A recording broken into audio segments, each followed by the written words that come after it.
Will Trump's return lead to a new wave of best-selling books? New York AP. As she anticipates her estranged uncle's return to the White House, Mary Trump isn't expecting any future book to catch on like such first-term tell-alls as Michael Wolff's million-selling Fire and Fury or her own blockbuster, Too Much and Never Enough. What else is there to learn, she says. And for people who don't know, the books have been written. It's all really out in the open now. For publishers, Donald Trump's presidential years were a time of extraordinary sales in political books, helped in part by Trump's legal threats and angered tweets. According to Circana, which tracks around 85% of the hardcover and paperback market, the genre's sales nearly doubled from 2015 to 2020, from around 5 million copies to around 10 million. Besides books by Wolff and Trump, other bestsellers included former FBI Director James Comey's A Higher Loyalty, former National Security Advisor John Bolton's The Room Where It Happened, and Bob Woodward's Fear. Meanwhile, sales for dystopian fiction also jumped, led by Margaret Atwood's A Handmaid's Tale, which was adapted into an award-winning Hulu series. But interest has dropped back to 2015 levels since Trump left office, according to Circana, and publishers doubt it will again peak so highly.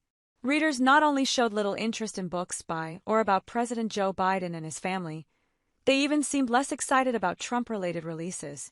Mary Trump's Who Could Ever Love You and Woodward's War were both popular this fall, but neither has matched the sales of their books written during the first Trump administration. We've been there many times with all those books, HarperCollins publisher Jonathan Burnham says of the various Trump tell-alls.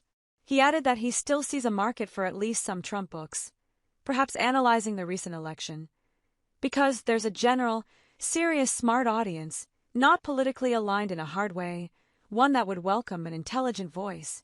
It's like the reboot of any hit TV show, says Eric Nelson, publisher and vice president of Broadside Books, a conservative imprint of HarperCollins that's released books by Jared Kushner, Florida Governor Ron DeSantis, and Trump cabinet nominees Pete Hegseth and Senator Marco Rubio. You're not hoping for ratings like last time, just better ratings than the boring show it's replacing. In the days following Trump's victory, The Handmaid's Tale and George Orwell's 1984 returned to bestseller lists, along with more contemporary works such as Timothy Snyder's On Tyranny, a 2017 bestseller that expanded upon a Facebook post Snyder wrote soon after Trump defeated Hillary Clinton. Books appealing to pro-Trump readers also surged, including those written by cabinet picks Robert F. Kennedy Jr.'s The Real Anthony Fauci and Hegseth's The War on Warriors, and Vice President-elect J.D. Vance's Hillbilly Elegy, his 2016 memoir that sold hundreds of thousands of copies since Trump selected him as his running mate. First Lady Melania Trump's memoir, Melania, came out in October and has been high on Amazon.com bestseller lists for weeks, even as critics found it contained little newsworthy information. According to Circana, it has sold more than 200,000 copies, a figure that does not include books sold directly through her website. The Melania book has done extraordinarily well, better than we thought, says Barnes & Noble CEO James Daunt. After Election Day, we sold everything we had of it.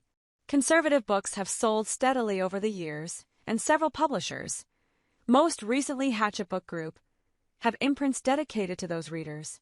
Publishers expect at least some critical books to reach bestseller lists, if only because of the tradition of the publishing market favoring the party out of power.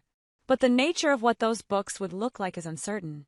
Perhaps a one-time insider will have a falling out with Trump and write a memoir, like Bolton or former Trump attorney Michael Cohen, or maybe some of his planned initiatives, whether mass deportation or the prosecution of his political foes, will lead to investigative works.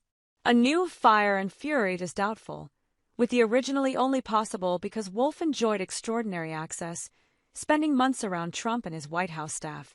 Members of the president-elect's current team have already issued a statement saying they have refused to speak with Wolff, calling the author a known peddler of fake news who routinely concocts situations, conversations, and conclusions that never happened.